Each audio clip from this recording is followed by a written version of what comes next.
第一支詐騙嘅警號，第一支係咩啊？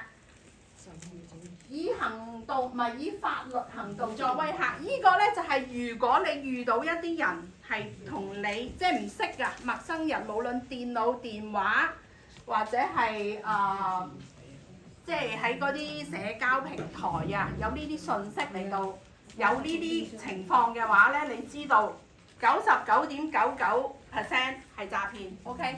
咁第一佢哋會用嘅手法咧就係用一啲法律行動，好似先頭我哋講嘅 AI case， 即係話哦你個仔依家喺一個車禍現場，我哋要拉佢啦，要俾保釋金啊，即刻要俾錢嘅。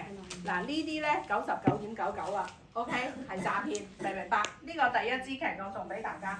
大陸公安啊，記住。係大陸公安啊！而家好興啊！好多啊！即係話係着晒制服啊，係咪啊？扮到直頭係邊個省嘅公安人員啊，嗰啲有埋視頻嘅，但係咧，我哋先頭講咗啦，嗰啲 AI 咧係好假嘅，嚇，即係唔係好真啊？應該話係好真，你以為係真，但係其實係假咯，係 AI 咯。咁嗱呢個第二支旗就係乜嘢咧？當喺個過程入邊，佢哋會要求你用一啲非常規嘅付款方法嘅，例如乜嘢咧？車禍現場你要俾保釋金，你攞5000蚊現金啦，現金喎，咁呢個不尋常係咪？咁另外咧，我亦都有啲試過係乜嘢咧？要問你攞蘋果支付啦，或者係攞禮品卡咧，嗱禮品卡啦99.99% 都係詐騙啊！即刻收佢先，明唔明白啊？係呢個記住嚇。咁有啲Bitcoin 啦，當然點解啊？點解會用呢啲嚟到付款啊？胡警官可唔可以解釋下？因為如果你攞 Bitcoin 啊、蘋果卡啊、禮品卡啊，冇得 trace 㗎，冇得查嘅，冇得查嘅。OK。蘇州過後你俾咗佢，OK。係啊，嗰啲禮品卡啊又小心。金條啊，有唔好笑啊！有人真係俾金條啊！係啊，有人 OK，如果唔係我都擺上去啊，好多金條先嘛。有要求。我都唔知喺邊度攞佢，OK，但佢係俾金條，你又出唔出？梗唔係睇電視嗰啲咁大條嗰啲啦，係咪先？細條嘅啫。細條都好重㗎。嚇？都好重。你梗係有啦。我都唔知幾重，唔好講啦，講少少地認咗佢啦。第三支紅旗就係乜嘢咧？就係話呢個係秘密嚟嘅。嗱，我哋感情咁好，淨係我同你嘅啫。我哋將來會好幸福嘅，我哋會一齊喺邊度買屋嘅，係咪啊？我終於話冇。呢個係我同你嘅秘密，你唔好同你啲朋友講啊！嚇，我哋依家投資呢樣嘢。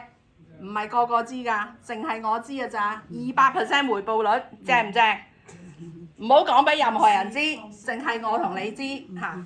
咁或者咧就係點樣啊？嚇你嗱，依家你要嚟被審判啦，我依家係幫緊你啊，唔可以講俾任何人知，只係你俾錢我，我幫你搞掂。嗱呢啲咧全部都係詐騙嘅手法，明唔明白啊？世上冇咁筍嘢㗎 ，OK。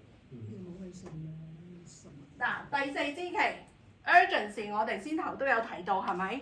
就係話緊迫啦，即係話哇，依個 discount 平100%，即係唔使俾錢喎，送埋俾你喎，去到你門口喎。但係今日要行動嘅，制唔制？唔好制 ，OK？即係冇嘢係咁急嘅，胡警官講咗啦嚇，即係冇嘢係緊急到要即刻行動嘅。特別講到錢，係咪啊 Lisa？千祈要諗清楚，明唔明白？或者金條啦嚇。好啦，嗱呢個最後第5支旗，即係大家笑一笑啦。咁但係都係事實嘅，呢個世界係冇 free lunch 嘅，我哋話係嘛？反正嗰樣嘢係 too good to be true，即係都係哇好到難以令人置信嘅，咁就係一個詐騙咯。OK，咁就諗清楚先至行動，同埋咧問下身邊嘅人。有時咧，你問下，即係有陣時個人自己係會入咗去，因為你一路聽佢講啊嘛，佢哋係專業㗎，佢會帶你入到去佢想你去嘅一個諗法嘅。咁所以如果你願意行出嚟，或者係停一停諗一諗，問下身邊嘅人，一啲你可信嘅人，咁咧係會有幫助嘅，明唔明白啊？OK， 咁送俾大家五支旗，希望大家有一個好開心嘅假日，安全最緊要。聖誕節快樂！多謝大家。